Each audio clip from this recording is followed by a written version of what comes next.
qué es esto? Bueno, seguramente que sí. Pero si no lo sabes, te explico que es una soldadora de tipo Flux, Flux Core o también conocida como FCAW. Y ahora te voy a explicar cuáles son los 5 trucos que te van a permitir evadir los errores más comunes a la hora de soldar con Flux. ¿Cuál es el motivo de este programa? Bueno, el motivo principal es que no desperdicies tu dinero, que puedas cuidar la máquina, pero lo más importante es que puedas trabajar satisfactoriamente con una soldadora de tipo Flux y no te llegues a frustrar en el camino. Para los que no la conocen, te comento que la soldadora de tipo Flux es una soldadora que utiliza solamente alambre, un alambre especial de forma tubular con un fundente adentro y que te permite trabajar tanto en interiores como en exteriores a pesar de que el clima con viento desfavorable no te acompañe. No necesita ningún tipo de gas, no usa gas y tiene muchas ventajas muy parecidas también a la soldadura de electrodo. Es decir, está a mitad de camino entre una MIG-MAG y una soldadora con electrodo. Pero si querés saber más detalles, no te hagas problema. Al final de este programa te voy a poner un video que te va a explicar paso a paso en qué consiste este tipo de máquina. Hace muy poquito tiempo nos escribió un herrero que tiene 40 años de experiencia trabajando siempre con soldadoras de electrodo. Se compró una Flux y dijo que hasta el momento, a pesar de tener 40 años de experiencia, no le puede tomar la mano para soldar bien. Por eso, vení, comencemos. Número 1. Las proyecciones. Como bien sabemos, la soldadora de tipo Flux, a diferencia de una MIG-MAG, que la MIG-MAG utiliza gas y esta no, la contra que muchas veces tiene es el tema de las proyecciones o esas salpicaduras de soldadura alrededor de donde estamos haciendo nuestro cordón de soldadura. Pero no solamente eso, sino que también puede provocar salpicaduras dentro de la tobera. Por eso, para evitar que se nos estropeen las piezas, muchos lo que hacen es quitar la tobera y trabajar directamente solo. Esa es una opción.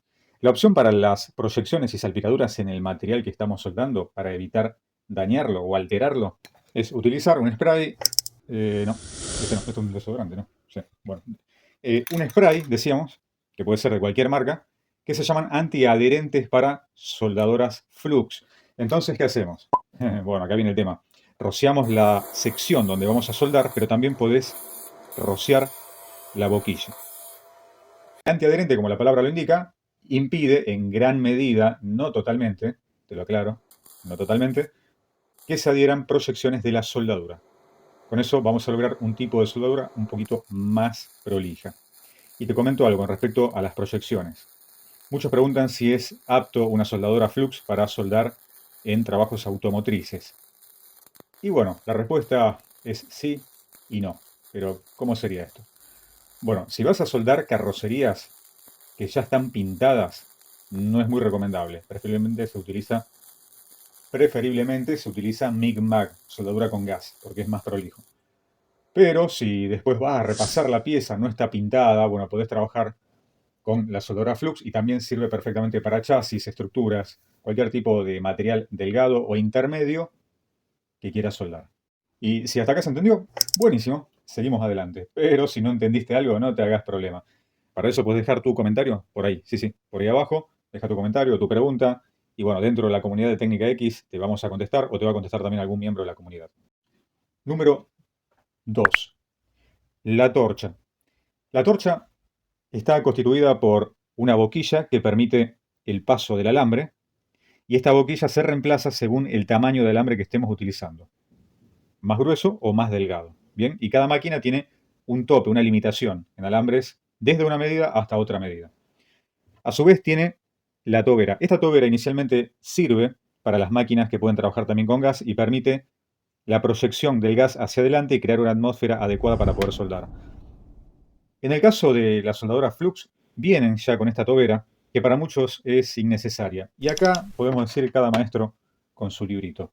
Podés utilizarla si querés y si no querés también puedes usarla libremente como está acá. ¿Por qué te decimos esto? Porque muchos prefieren controlar el desplazamiento del alambre al no tener la tobera y tampoco estropear la tobera con proyecciones. Eso va a gusto de cada uno. ¿Bien? Lo que sí te puedo decir es que muchas veces la tobera puede llegar a generar un cierto recalentamiento interno, con lo cual si estás trabajando con una máquina que trabaja de continuo, casi sin parar en algunos trabajos, la elevación de la temperatura va a recalentar también parte de la sección final de la torcha. Y eso sí, presta atención a este detalle. Si vas a trabajar en lugares muy angostos, de muy difícil acceso, te conviene quitar la tobera para poder trabajar de una forma más dinámica. ¿Está bien? Número 3. Y atención, esto es muy importante, que tiene que ver con la distancia a la que vamos a soldar. Muchas veces se comete el error de estar haciendo un contacto demasiado agresivo, muy apretado prácticamente a la pieza, y vamos a tener dos problemas. El primero, que no permitimos que el arco eléctrico sea eficiente. Y el segundo, que estamos prácticamente presionando el alambre y produciendo una salida más lenta, lo estamos frenando directamente, y recalentamos la boquilla. Entonces, ¿qué pasa? Bueno, ahí viene el comentario que nos vienen haciendo, que la boquilla esta se tapa, se empieza a recalentar, este agujero por donde está pasando el alambre, y se termina prácticamente reduciendo ese agujero, con lo cual permite justamente frenarlo completamente el alambre y no se mueve ni siquiera haciendo fuerza con la mano. No tiene movimiento. Acá podemos ver que se mueve libremente. ¿Ven? Bueno, cuando ocurre eso que les comento, queda totalmente frenado el alambre en el conducto completo. En ese caso, muchas veces las boquillas se pueden llegar a soltar, a repasar un poquito por dentro, esos pequeños agujeros casi imperceptibles. Ahí se ve un poquito mejor. Entonces la guía se puede llegar a recuperar.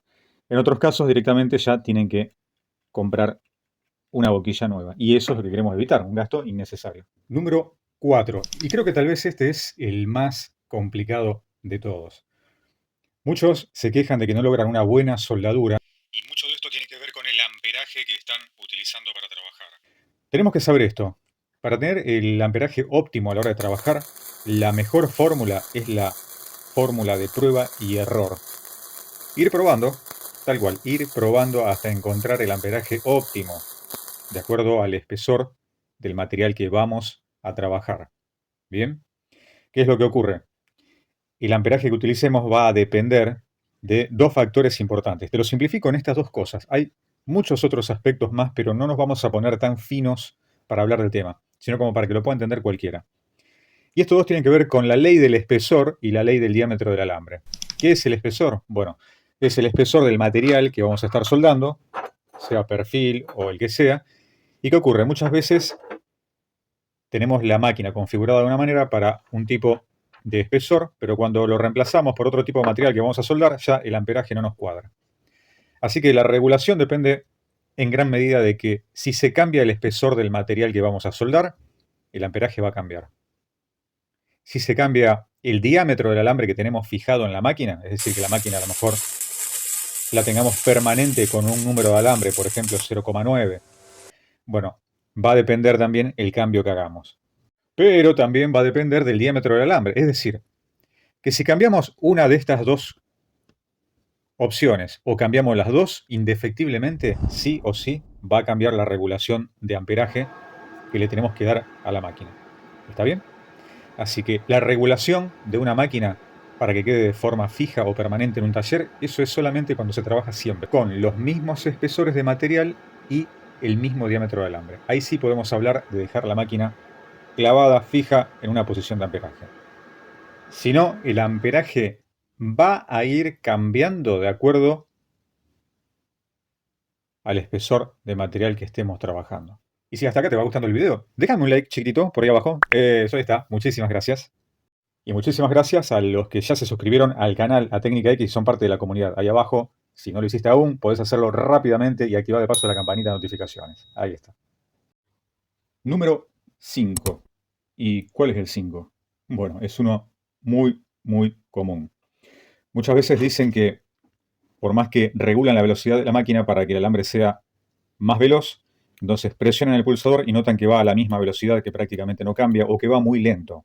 Bien, y acá te explico dónde está el truco para solucionar ese problema. Mira, esto tiene que ver generalmente con los rodillos, que son los que apretan y traccionan el alambre para que salga por la manguera y pueda hacer la soldadura a través de la torcha. Bien. Primero, antes que nada, verifica, por favor, que el tipo de rodillo que estás utilizando coincida con el número del diámetro del alambre. Es decir, que si tenés un rodillo de 8 milímetros, el alambre tiene que ser sí o sí de 8 milímetros. Y así con cualquiera de sus graduaciones en cualquier máquina que estés utilizando. Ya sea portátil, industrial, hobbyista, es exactamente igual para todas. Así que primero verificación. Pero, ¿y si todo esto está bien? ¿Dónde está el problema? Bueno, muy posiblemente el problema lo tengas a la hora de hacer el ajuste del rodillo superior. Lo tenemos acá. Es este articulado que sube y baja. ¿Qué es lo que ocurre? Cuando hacemos el ajuste, la presión es prácticamente mínima. Y eso lo tenemos que ir controlando en el momento que hacemos el pulsado con el motor encendido. Cuando el motor tracciona, vemos que aumenta la velocidad y se reduce según lo regulemos de acá de la perilla. Quiere decir que está bien. Si lo notamos un poquito frenado, quiere decir que ajustamos demasiado esto. Bien, así que nunca ajustar demasiado fuerte el tornillo de apriete del rodillo superior. Bien, con eso vamos a lograr un movimiento fluido del alambre. No vamos a obstruir el alambre tubular, con lo cual también produciría un defecto en la soldadura y al mismo tiempo estaría frenando completamente el movimiento del alambre. Teniendo en cuenta ese pequeño detalle, vamos a lograr que la máquina trabaje de forma fluida y acorde a la velocidad que le pongamos desde el regulador de velocidad. Muy bien, si hasta acá se entendió, buenísimo. Pero si te quedó alguna duda, no te hagas problema, podés pausar, rebobinar hasta la parte que más te interese y volver a verlo. Bien, así te queda bien fresco la idea y el conocimiento. Pero como nos interesa saber también tu opinión, déjanos acá abajo en los comentarios qué tipo de máquina para soldar es la que más te gusta o la que venís utilizando. Si es a electrodos, si es flux, si es Mic-Mac, si es TIG. Bueno, déjalo ahí abajo. Eso ahí está, buenísimo. Pero como todo lo bueno se termina y esto no es la excepción, acá en Técnica X queremos darte las muchas gracias por estar en este programa. Pero lo más importante, espero que estén muy bien. Ah, mirá el video que sigue, te lo dejé por acá arriba. Bueno, por ahí está.